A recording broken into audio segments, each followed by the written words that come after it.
நாமத்தினாலே உங்கள் ஒவ்வொருவருக்கும் அன்பின் வாழ்த்துக்களை தெரிவிக்கிறேன். கர்த்தர் நல்லவர். ஆமென். சௌந்தர் அப்படி முன்னாடி வாங்க. சாமுவேல் கொஞ்சம் முன்னாடி வாங்க.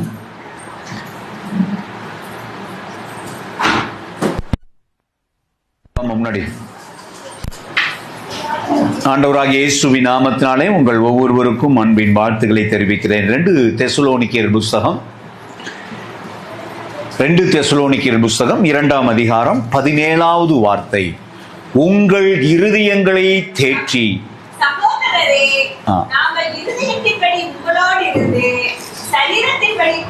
இல்லைங்க, உங்கள் இருதயங்களை தேற்றி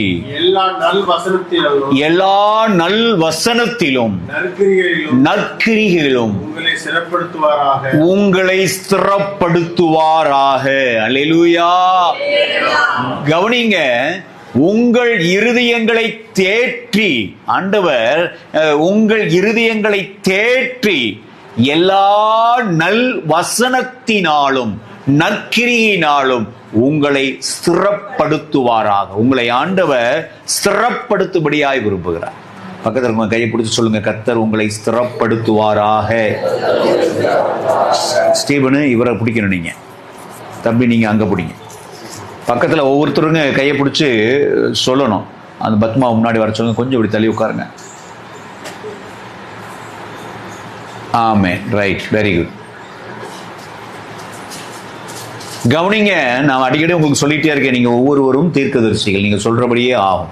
உங்க பிள்ளைகளுக்கு நல்ல வார்த்தைகளை சொல்லுங்க. அதனால தான் ஆபிரகாம் ஆகட்டும், ஈசாக் ஆகட்டும், அவர்கள் மரிக்க போவதற்கு முன்பாக தன்னுடைய பிள்ளைகள் எல்லாம் அழைத்து அவர்களை ஆசீர்வதித்தார். பெற்றோர்கள் ஆசீர்வதிக்கிற ஆசீர்வாதம் பிள்ளைகள் மீது நிலையாய் தங்கும். அல்லேலூயா. கர்த்தருக்கு ஸ்தோத்திரம். உங்கள் இருதயங்களை தேற்றி எல்லா நல் வசனத்தினாலும் நற்கிரிகையினாலும் உங்களை ஸ்திரப்படுத்துவாராக. ஸ்திரம்னா என்னங்க? ஸ்திரப்படுத்துவாராக. இன்னும் ஸ்ட்ராங்கஸ்டா நீங்க மாற போறீங்க. பக்கத்துல உங்க கைப்பிடிச்சு சொல்லுங்க, நீங்க ஸ்ட்ராங்கஸ்டா மாற போறீங்க. உறுதியா இருக்க போறீங்க. நமக்கு எப்போதுமே ஒரு சுபாவம் உண்டு. பிரச்சனைகள் வருகிற போது நம்முடைய விசுவாசம் கொஞ்சம் உறுதித்தன்மையை இழந்து போகும். கொஞ்சம் நல்லா ஸ்ட்ராங்கா இருப்போம். பிரச்சனைகள் வருகிற போது நம்முடைய ஜெபங்களுக்கு சில வேளைகளிலே தாமதம் ஏற்படுகிற போது அப்படியே கொஞ்சம் பின்வாங்குவோம். ஆனா மறந்துடாதீங்க, எந்த ஜெபத்திற்கு தாமதம் ஆகிறதோ அந்த ஜெபத்திற்கு பதில் மிக பிரம்மாண்டமா இருக்கும். அல்லேலூயா. கர்த்தருக்கு ஸ்தோத்திரத்தை. எனவேதான் ஆண்டவர் உங்கள் இருதயத்தை முதலாவது ஸ்திரப்படுத்துகிறார். வேதம் சொல்கிறது, உங்கள் இருதயம் கலங்காதிருப்பதாக. நீ பலங்கொண்டு திடமனதாய், மனது என்னங்க? இருதயம். உங்களுடைய இருதயம் ஸ்திரத்தன்மையோடு கூட இருக்க ஆண்டவர் விரும்புகிறார். எல்லாருக்கும் ஆசைதான். யாருமே, எந்த ஒரு மாணவனுமே ஃபெயிலாக விரும்புவது இல்லை. எந்த ஒரு விசுவாசியுமே நான் விசுவாசத்திலே குறைந்து போகணும்னு நினைப்பதில்லை. ஆனால் சூழ்நிலைகள், பரீட்சைகள் அல்லது சோதனைகள் நம்மை நெருங்குகிற போது நாம் சோர்ந்து போகிறோம். இந்த காலை வேளையில அருமையான தேவனுடைய பிள்ளைகளே, நீங்கள் ஜெயிக்க பிறந்தவர்கள். நீ உங்களுடைய விசுவாசத்தை தொடங்கினது யாருங்க? ஆண்டவர்.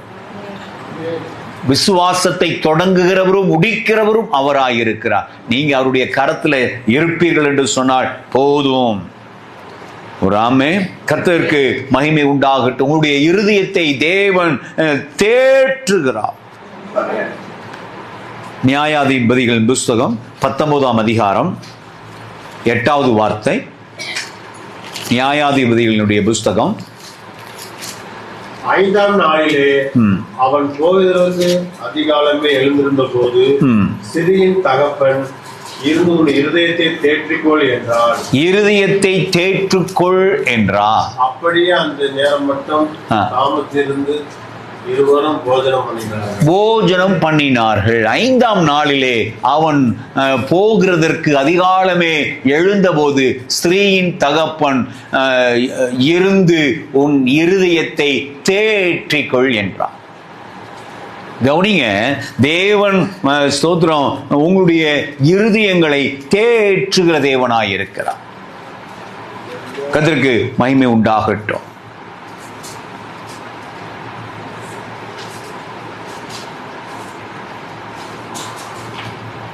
கர்த்தருக்கு மகிமை உண்டாகட்டும். பிரியமான தேவனுடைய பிள்ளைகளே, இன்னொரு வார்த்தையை கூட நாம் வாசிப்போம். சங்கீத புஸ்தகம் 23ஆம் அதிகாரம், எல்லாருக்கும் தெரிந்த ஒரு வசனம், 3வது வார்த்தை. சங்கீதங்களின் புஸ்தகம், ஆத்துமாவை தேற்றி தம்முடைய நாமத்தின் நிமித்தம் நீதியின் பாதையிலே உங்களை நடத்துகிறார். கவனிங்க, உங்களை ஆண்டவர் நடத்துகிறார். பக்கத்துல இருக்கவங்க கையை பிடிச்சு சொல்லுங்க, ஆண்டவர் உங்களை நடத்துறாரு. எப்படிப்பட்ட பாதை அது? நீதியின் பாதை. நீதிமான் இறங்கி கடன் கொடுக்கிறார். அப்போ உங்களுக்கு மிச்சம் ஏற்படத்தக்கதாய், நீங்கள் கொடுக்கத்தக்கதாக. கர்த்தருக்கு மகிமை உண்டாகட்டும். மனது மாத்திரமல்ல, சூழ்நிலைகளையும் தேவன் உங்களுக்கு தந்து உங்களை ஆசீர்வதிக்கிறார். உங்களுடைய இருதயம் தேற்றப்படும். கர்த்தருக்கு மகிமை உண்டாகட்டும். அவர் உங்களுடைய ஆத்துமாவை தேற்றுகிற தேவனாயிருக்கிறார். எனவே அருமையான தேவனுடைய பிள்ளைகளே, இந்த காலை வேளையிலே தேற்றுவார் இல்லாமல் கவலையோடு கூட நீங்க கடந்து வந்திருக்கலாம். இந்த வார்த்தையை கேட்டுக்கொண்டிருக்கிற நீங்க கவலையோடு கூட இருக்கலாம். இது எப்படியாய் முடியுமோ, அல்லது இந்த சூழ்நிலைகள் எப்படியாய் இருக்குமோ என்று சொல்லி நீங்கள் கவலையோடு கூட வந்திருக்கலாம். உங்களுக்கு ஒரு நல்ல செய்தி, கர்த்தர் உங்கள் இருதயங்களை தேற்றி உங்களை ஆசீர்வதிப்பாராக. உங்களுடைய சரீரம் உங்களுக்கு ஒத்துழைப்பு கொடுக்காமல் இருக்கலாம், அல்லது சூழ்நிலைகள் உங்களுக்கு ஒத்துழைப்பு கொடுக்காமல் இருக்கலாம். ஆனால் அருமையான தேவனுடைய பிள்ளைகளே, தேவனாகிய கர்த்தர் உங்கள் இருதயங்களை ஸ்திரப்படுத்தி உங்களை ஆசீர்வதித்து உங்களை உயர்ந்த ஸ்தானத்திலே வைத்து பலப்படுத்துவார். அல்லேலூயா. கர்த்தருக்கு ஸ்தோத்திரம். காலை வேளையிலே உங்களுடைய இருதயம் ஸ்திரப்படுவதாக. சரி, அப்போ நம்ம எல்லாருக்கும் ஒரு பிரியம் உண்டு. நம்முடைய இருதயத்துல நம்பிக்கையோடு இருக்கணும், ஸ்திரத்தன்மையா இருக்கணும், எல்லாம் விரும்புகிறோம். ஆனால் சூழ்நிலை வருகிற போது நாம் எப்படி நம்முடைய அவிசுவாசத்தை ஜெயிக்க வேண்டும், அல்லது சூழ்நிலைகளை நாம் எப்படி ஜெயிக்க வேண்டும் என்று சொன்னால், நம்முடைய இருதயம் எப்படி ஸ்திரத்தன்மையோடு கூட இருக்கும் என்று சொன்னால், வாசிப்போம் சங்கீதங்களின் புஸ்தகம் 10ஆம் அதிகாரம். சங்கீதங்களின் புஸ்தகம் 10ஆம் அதிகாரம் 17வது வார்த்தை. கவனிங்க, கர்த்தாவே சிறுமைப்பட்டவருடைய வேண்டுதலை கேட்கிறீர், அவர்கள் இருதயத்தை ஸ்திரப்படுத்துவீர்.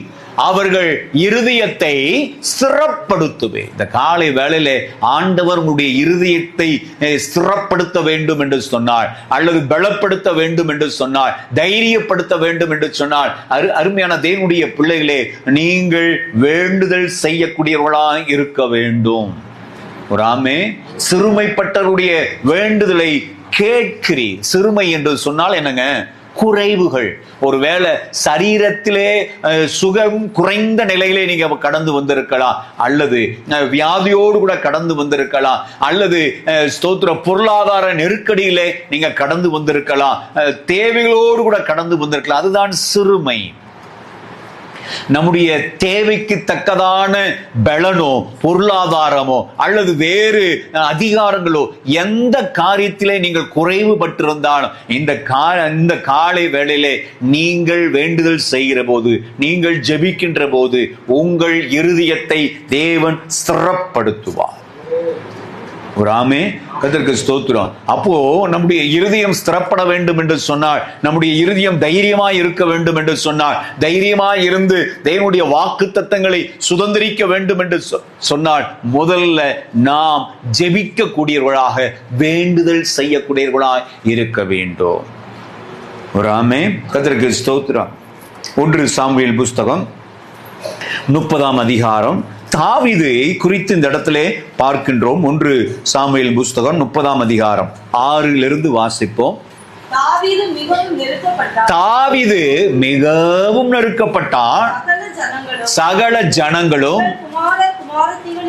தங்கள் குமாரர் குமாரத்திகளின் நிமித்தம் மன கிளேசமானதினால் அவனை கல்லறிய வேண்டும் என்று சொல்லிக் கொண்டார்கள். தாவீது தன் தேவனாகிய கர்த்தருக்குள்ளே தன்னை திடப்படுத்தி கொண்டான். ஒரு அல்லேலூயா.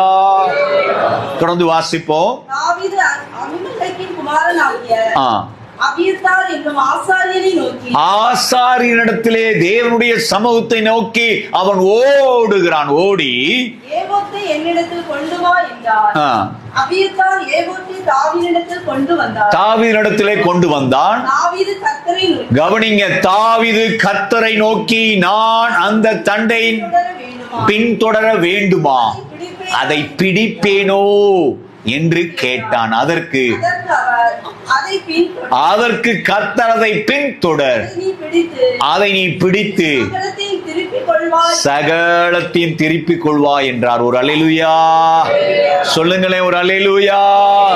கர்த்தரிடத்திலே விசாரித்த போது, கர்த்தரிடத்திலே கேட்ட போது, கர்த்தரிடத்திலே வேண்டுதல் செய்த போது, அருமையான தேவனுடைய பிள்ளைகளை எல்லாம் இழந்த ஒரு நிலை, எல்லோரும் கல்லெறியத்தக்கதான சூழ்நிலையெல்லாம் எதிரா இருக்கு. ஆனா கர்த்தருடைய வார்த்தை கடந்து வருகிறது, நீ சகலத்தையும் திருப்பிக் கொள்வாய். பக்கத்துல கையை பிடிச்சு சொல்லுங்க, நீங்க சகலத்தையும் திருப்பிக் கொள்வீங்க. ஒருவேளை எல்லாம் இழந்த ஒரு நிலையில நீங்க கடந்து வந்திருக்கலாம். அருமையான சகோதரனே, அருமையான சகோதரியே, இந்த வார்த்தையை கேட்டுக்கொண்டிருக்க உன்னோடு கூட ஆண்டவர் பேசி கொண்டிருக்கிறார். நீ தேவனை நோக்கி ஜெபிக்கின்ற போது, நீ விண்ணப்பம் பண்ணுகிற போது, நீ வேண்டுதல் செய்கிற போது, நீ ஆண்டவருடைய சமூகத்திலே கேட்கிற போது, சகலவற்றையும் நீ திருப்பிக் கொள்ளத்தக்கதாக ஆண்டவர் உனக்கு ஒரு அற்புதத்தை செய்வார். சகலவற்றையும் இழந்தது என்னென்ன காரியமா இருந்தாலும், ஒருவேளை சுகத்தை இழந்திருக்கலாம், அல்லது ஸ்தோத்திர செல்வங்களை இழந்திருக்கலாம், நட்பெயரை இழந்திருக்கலாம். நீங்கள் எதை இழந்திருந்தாலும் இந்த காலை வேளையிலே நீங்கள் ஆண்டவரை நோக்கி விண்ணப்பம் செய்கிற போது சகலவற்றையும் திருப்பிக் கொள்வீர்கள். தொடர்ந்து இந்த வேத பகுதியை வீட்டுல போய் நீங்கள் வாசித்து பாருங்கள். தேவன் சொன்னபடியாய் தாவீது சகலவற்றையும் திருப்பிக் கொண்டான். ஒரு ஆமென். அப்பொழுது அப்படி என்று சொன்னால், நாம் நெருக்கப்படுகிற வேலைகளிலே நம்முடைய இருதயம் சோர்ந்து போவதில்லை. அப்ப எல்லாம் உங்க இருதயம் உடைந்து போகிறதில்லை. அப்பொழுதெல்லாம் ஆண்டுடைய சமூகத்துல வந்து உங்க உடைந்த இருதயத்தை ஊற்றி விடுங்கள். ஒரு அல்லேலூயா. உடைக்கப்பட்ட நேரத்துல ஆண்டுடைய சமூகத்துல வருவீர்கள் என்று சொன்னார், நீங்கள் ஒரு புதிய பாத்திரமாக உருவாக்கப்படுவீர்கள். நான் விசுவாசிக்கிறேன், நான் நம்புகிறேன். என்னுடைய வாழ்விலே பல சந்தர்ப்பங்களிலே நான் உடைக்கப்பட்ட போதெல்லாம் ஆண்டுடைய சமூகத்திலே ஊற்றுவேன் என்னுடைய இருதயத்தை. அது ஆண்டவர் எதிர்பார்க்கிறார். சில வேளையிலே ஆண்டவரே இந்த நொறுக்குதலை அனுமதிக்கிறார். நாம் ஆண்டவருடைய சமூகத்திலே இன்னும் வர வேண்டும். சோதனைகளும் பிரச்சனைகளும் நெருக்கடிகளும் வருகிற போது உங்களை ஆராய்ந்து பார்ப்பதற்கு ஏதுவான சமயம், உங்களோடு உள்ள தேவனை இணைத்துக் கொள்வதற்கு ஏதுவான சமயம் அது. ஒரு ஆமென். நீங்கள் வெட்டி வீழ்த்தப்பட்டவர்களாக இருக்கலாம். சில வேளையில இந்த சுவையான பழங்கள் இருக்கும், சுவையற்ற மரங்கள் நிறைய கனிகளை கொடுக்கும். சுவையான கனிகளை கொடுக்கக்கூடிய மரங்கள் பார்த்தீங்கன்னா கம்மியா கனிகளை கொடுக்கும். சில வேளைகள்ல இந்த அறிவியல் ஆராய்ச்சியாளர்கள் என்ன செய்வாங்க, இந்த இரண்டு மரத்தையும் வெட்டி ஒன்னா ஒட்டுவாங்க. ஒட்டுகிற போது அந்த மரம் என்ன செய்யும், சுவையான அதிக கனிகளை கொடுக்கும். ஒரு அல்லேலூயா. ஆண்டவர் நம்முடைய வாழ்விலே இந்த வெட்டுகிற அல்லது ஸ்தோத்திரம் நம்மை சிதைக்கிற அல்லது நம்ம உடைக்கப்படுகிற நேரங்களிலே நம்ம ஆண்டவரோடு கூட நீங்கள் ஒட்டிக்கொள்வீர்கள் என்று சொன்னால் கர்த்தர் மகா பெரிய காரியங்களை உங்களுடைய வாழ்விலே, உங்களுடைய பிள்ளைகளுடைய வாழ்விலே செய்வார். உங்கள் இருதயம் ஸ்திரப்பட வேண்டும் என்று சொன்னால் முதலாவது நீங்கள் வேண்டுதல் செய்ய வேண்டும். இரண்டாவதாக கர்த்தருக்கு ஸ்தோத்திரம், நாம் தேவனுடைய சமூகத்திலே காத்திருக்க வேண்டும். அல்லேலூயா. எபிரேயர் புத்தகம் 13ஆம் அதிகாரம் 9வது வார்த்தை. எபிரேயர் புத்தகம் 13ஆம் அதிகாரம். பலவிதமான அந்நிய போதனைகளால் அழைப்புண்டு திரியாதிருங்கள். போஜன பதார்த்தங்களினால் அல்ல, கிருபையினாலே இருதயம் ஸ்திரப்படுகிறது நல்லது. ஒரு அல்லேலூயா. போஜனங்களினால நம்முடைய இருதயம் ஸ்திரப்படாது. கர்த்தருக்கு ஸ்தோத்திரம். நம்முடைய இருதயம் ஸ்திரப்பட வேண்டும் என்று சொன்னால் அருமையான தேவனுடைய பிள்ளைகளே, தேவனுடைய கிருபையினாலே உங்கள் இருதயம் ஸ்திரப்படுவது. போஜன பதார்த்தங்களினால் முயற்சி செய்கிறவன் என்ன அடைகிறானா? பலனடையவில்லையே. நிறைய வேளையிலே நம்ம சரீர பிரகாரமான முயற்சிகளை செய்கிறோம். நம்முடைய இருதயம் ஸ்திரப்பட வேண்டும் என்று சொன்னால், அருமையான தேவனுடைய பிள்ளைகளே, தேவனுடைய கிருபையிலே நாம் பலன் அடைய வேண்டும். தேவ கிருபை எப்படி பெற்றுக்கொள்ள வேண்டும்? கர்த்தருக்கு காத்திருக்கிறவர்கள் புது பலன் அடைந்து, கர்த்தருக்கு காத்திருக்கிறவர்களையோ கிருபை சூழ்ந்து கொள்ளும். ஆமென். கர்த்தருக்கு ஸ்தோத்திரம். எனவே நாம் கர்த்தருக்கு காத்திருப்போம். ஏசாயா எழுதின தீர்க்கதரிசன நூல் 55ஆம் அதிகாரம் 3வது வார்த்தை, உங்கள் செவியை சாய்த்து என்னிடத்திலே வாருங்கள், கேளுங்கள், ஆத்துமா பிழைக்கும். தாவீதுக்கு அருளின நிச்சயமான கிருபைகளை நித்திய உடன்படிக்கையாய் ஏற்படுத்துவேன். செவி சாய்க்க வேண்டும். முதல்ல என்ன செய்யணும்? கேட்கணும். என் ஆடுகள் என்னுடைய சத்தத்தை கேட்கும். ஆண்டுடைய சத்தம் துணிக்கின்ற போது நீங்க ஆண்டுடைய சத்தத்தை கேட்கணும். ஆண்டுடைய சமூகத்துக்குள்ளே வரணும். என்னிடத்திலே வாருங்கள், கேளுங்கள், அப்போது உங்களுடைய ஆத்துமா பிழைக்கும். தாவீதுக்கு அருளின நிச்சயமான கிருபைகளை உங்களுக்கு நித்திய உடன்படிக்கையாக, மாறாத உடன்படிக்கையாய் கர்த்தர் உங்களுக்கு தருவார். அல்லேலூயா. நம்ம கேட்கணும். கர்த்தருக்கு அருமையான தேவனுடைய பிள்ளைகளே, நாம் தேவனுடைய கிருபைக்கு காத்திருக்க வேண்டும். அல்லேலூயா. கர்த்தருக்கு ஸ்தோத்திரம். யாக்கோபின் நிருபம் 5ஆம் அதிகாரம் 8வது வார்த்தை, நீடு பொறுமையோடு கூட இருந்தால் நம்முடைய இருதயம் ஸ்திரப்படும். வாசிப்போம். யாக்கோபின் நிருபம். நீடிய பொறுமையோடு இருந்து உங்கள் இருதயங்களை ஸ்திரப்படுத்துங்கள். ஒரு அல்லேலூயா. நீடிய பொறுமை தேவை. நீடிய பொறுமையோடு கூட ஆண்டுடைய சமூகத்திலே அமர்ந்திருக்க வேண்டும். ஒரு விவசாயி தன்னுடைய விதையை எப்படியாய் ஒரு நிலத்தை பண்படுத்தி அதை விதைத்து முன்மாரிக்காக பின்மாரிக்காக காத்திருக்கிறானோ, அது விளைகிற வரையும் காத்திருக்கிறானோ. அருமையான தேவனுடைய பிள்ளைகளே, தேவனுடைய சமூகத்திலே நாம் நீடிய பொறுமையோடு கூட ஸ்தோத்திரம் இருந்து காத்திருப்பது அவசியம். கர்த்தரின் வருகை சமீபமாயிருக்கிறது. அல்லேலூயா. நாம் பொறுமையோடு கூட தேவ சமூகத்திலே காத்திருக்க வேண்டும். தாவீதை தேவன் ராஜாவாய் அபிஷேகம் பண்ணினார். தாவீது பொறுமையோடு கூட தேவன் ஏற்படுத்துகிற அந்த நேரத்திற்காய் காத்திருந்தார். அல்லேலூயா. ஆண்டவர் உங்களை உயர்த்துகிற வரையும் அவருடைய பலத்த கரத்தில் அடங்கி இருங்க. உங்களுடைய தொழில வியாபாரங்களில ஒரு உயர்வை நிச்சயமாய் தெய்வம் தருவார். ஆனால் அது வருகிற வரையும் அவருடைய பலத்த கரத்திலே பொறுமையோடு கூட இருங்கள். ஆண்டவர் எப்போதுமே நமக்கு முன்பாக நிறைய ஊமைகளை வைத்திருப்பார். கர்த்தருக்கு ஸ்தோத்திரம். உங்களுடைய ஜெபம் ஒரு கரு போல இல்லையா? பன்றி குட்டிகளும் நாய் குட்டிகளும் துரிதமாய் குட்டிகளை போட்டுட்டே இருக்கும். ஆனா யானை எத்தனை வருஷம் இருக்குங்க?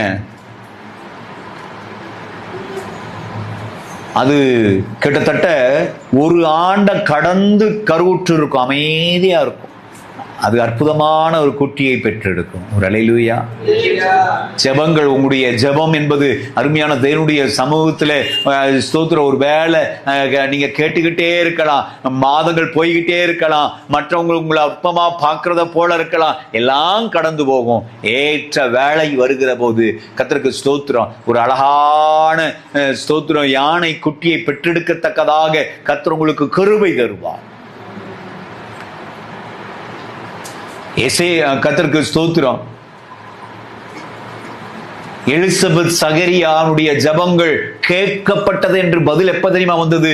இயேசு வருவதற்கு வழியை ஆயத்தப்படுத்த பல ஆண்டுகள் ஆனது. அந்த ஜபத்தை அவர்கள் மறந்து போனார்கள். எனவேதான் அதை விசுவாசிக்க முடியல. ஆனால் அருமையான தேவனுடைய பிள்ளைகளே, ஆண்டவர் மறக்கவே இல்லை. உன் ஜெபம் கேட்கப்பட்டது. வீட்டில் போய் இந்த சம்பவத்தை வாசித்து பாருங்க. பக்கத்துல இருக்கவங்க கையை பிடிச்சி சொல்லுங்க, உங்க ஜெபம் கேட்கப்பட்டது, ஏற்ற வேளையிலே பதில் உண்டு. கர்த்தருக்கு ஸ்தோத்திரம். 2 தெசலோனிக்கர் புஸ்தகம் 2ஆம் அதிகாரம் 17வது வார்த்தை. உங்கள் இருதயங்களை தேற்றி எல்லா நல் வசனத்திலும் நற்கிரியிலும் உங்களை ஸ்திரப்படுத்துவாராக. அல்லேலூயா. உங்களை தேவன் ஸ்திரப்படுத்துவார். நல் வசனத்தினாலே நற்கிரியினாலே உங்கள் இருதயத்தை ஸ்திரப்படுத்தப்படும். கர்த்தருக்கு ஸ்தோத்திரம். அப்போ உங்களுடைய இருதயம் ஸ்திரப்படுத்த வேண்டும் என்று சொன்னால் நல்ல வசனம் வேணும். இந்த நல்ல வசனம்லாம் எங்க இருக்குங்க? வேதாகமத்தில் இருக்கு. அதை நீங்க வாசிக்கணும், இடைவிடாமல் வாசிக்கணும். சங்கீதம் 1 சொன்னபடியா இரவும் பகலும் அந்த வேத வார்த்தைகள் உங்கள் தியானமாகட்டும். அப்பொழுது நல்ல வார்த்தைகளை பிடித்துக் கொள்வீங்க. நல்ல வசனங்களை கிடைக்கிற போதெல்லாம் நீங்க குறித்து வைத்துக்குங்க. அந்த வசனங்களை சொல்லி சொல்லி சொல்லி நீங்கள் ஜெபியுங்க. ஏற்ற வேலை வருகிற போது கர்த்தருக்கு ஸ்தோத்திரம், உங்கள் இருதயம் ஸ்திரப்பட்டு இருக்கும். ஏற்ற வேலை வருகிற போது ஸ்தோத்திரம், நீங்கள் பெற்றுக்கொள்ளத்தக்கதாய் ஓடி இருப்பீர்கள். ஒரு அல்லேலூயா. உங்கள் இருதயத்தை தேவன் ஸ்திரப்படுத்தி உங்களுடைய வேண்டுதலை கர்த்தர் அருளுவார். அல்லேலூயா. கவனிங்க, உங்கள் இருதயங்களை தேற்றி எல்லா நல் வசனத்தினாலும் நற்கிரிகளினாலும் உங்களை ஸ்திரப்படுத்துவாராக. ஒரு வெற்றி பெறுவதற்கு ஒரு மனுஷனுக்கு என்ன வேணும்? ஸ்திரத்தன்மை வேணும் இல்லையா? நிறைய கேம்ஸ் இருக்கு. கிரிக்கெட் ஆகட்டும், கபடி ஆகட்டும், ஃபுட்பால் ஆகட்டும், இவைகள் எல்லாம் யார் வெற்றி பெறுவார்கள்? யாருங்க வெற்றி பெற முடியும்? சரீர ரீதியாய் மன ரீதியாய் அவர்களுக்கு என்ன இருக்கணும்? ஸ்திரத்தன்மை இருக்கணும். அவங்க பார்த்தீங்கன்னா நிறைய ட்ரைனிங் எடுப்பாங்க. எல்லாருக்கும் வெற்றி பெறணும்னு ஆசை இருக்கும். யாருமே இல்லையா? கிரிக்கெட் ஆகட்டும், எந்த விளையாட்டிலுமே நிறைய பேத்துக்கு விருப்பம் இருக்கும் இல்லையா? இங்கே டிவி முன்னாடி உட்காந்துக்கிட்டு அவங்க தான் பேட் எடுத்து அடிக்கிற மாதிரி, அவங்க தான் ஃபுட்பால் மேட்ச்சில் கோல் போட்ட மாதிரிலாம் ஃபீல் பண்ணி கத்துவாங்க. அப்படி ஓடு இப்படி ஓடு நல்லா சொல்லுவாங்க. ஆனால் அவர்களால் செய்ய முடியாது. ஏங்க செய்ய முடியல? அவர்களுக்கு பயிற்சி உண்டு. அவர்கள் உடல் அந்த ஸ்தோத்திர விளையாட்டை ஓடி ஜெயிக்கத்தக்கதான ஸ்திரத்தன்மையோடு கூட இருக்கிறது. அருமையான தேவனுடைய பிள்ளைகளை, நீங்களும் ஆண்டவர் உங்களுக்கு கொடுத்திருக்கிற கோலை, ஆண்டவர் உங்களுக்கு கொடுத்திருக்கிற வாக்குத்தத்தங்களை பெற்றுக்கொள்ளத்தக்கதாய் ஓடணும்னு சொல்லி பவுல் நமக்கு கற்றுக் கொடுக்கிறார். பக்கத்தில் கைப்பிடிச்சு சொல்லுங்க, பெற்றுக்கொள்ளத்தக்கதாக ஓடுவேன், பெற்றுக்கொள்ளத்தக்கதாக ஜெபிப்பேன். எப்படி ஜெபிக்கணுங்க? பெற்றுக்கொள்ளத்தக்கதாக. எலியா நம்ம போல பாடுள்ள ஒரு மனுஷன். ஆனா அவன் எப்படி ஜெபிச்சான்? கருத்தாய் ஜெபித்தான். சிலருக்கு ஜெபம் பெருசா இருக்கும். நம்முடைய தமிழ்நாட்டில் அழகான ஒரு பழமொழி சொல்லுவாங்க, அகல உழுவதை காட்டிலும் ஆழ உழுவது சிறந்தது. ஏங்க, நீங்க எவ்வளவு பெருசான ஜெபம் ஜெபிச்சிருக்கீங்கன்னு இல்லை, உங்களுடைய இருதயம் உடைக்கப்பட்டு ஆண்டவருடைய சமூகத்திலே அவருடைய சத்தம் ஆண்டவர் கேட்கத்தக்கதாக இருக்க வேண்டும். அல்லேலூயா. எனவே உங்களுடைய வார்த்தைகள் ஆண்டவருக்கு முன்பாக சிறியதா இருக்கட்டும். ஒரு ஆமென். கர்த்தருக்கு ஸ்தோத்திரம். அதிலே நாம் கவனமாக இருக்கின்ற போது கர்த்தர் நம்முடைய இருதயத்தை ஸ்திரப்படுத்தி தேவன் உங்களுக்கு கொடுத்திருக்கிற வாக்கு தத்தங்கள் ஒவ்வொன்றும் ஆம் என்றும் ஆமேன் என்றும் நிறைவேற தேவன் உதவி செய்து உங்களை ஆசீர்வதிப்பாராக. உங்களுக்கு கொடுக்கப்பட்டிருக்கிற ஒவ்வொரு வாக்கு தத்தங்களும் ஆம் என்றும் ஆமேன் என்றும் நிறைவேறுவதாக. ஆமென். அதற்கு மகிமை உண்டாகட்டும். நம்ம எல்லாரும் அப்படி முழங்கால் படிட்டு ஜெபிப்போமா? எல்லாரும் கண்களை மூடி நம் ஜெபிப்போம். ஆண்டவரே, உடைய சமூகத்துக்கு நேராக இவ்வேளையிலே நாங்கள் கடந்து வருகிறோம். எங்களை ஸ்திரப்படுத்துவீராக. கேளுங்க, எங்களை ஸ்திரப்படுத்துவீராக. எங்களை ஸ்திரப்படுத்தி தேவனுடைய வாக்கு தத்தங்களை நாங்கள் சுதந்திரிக்கத்தக்கதாக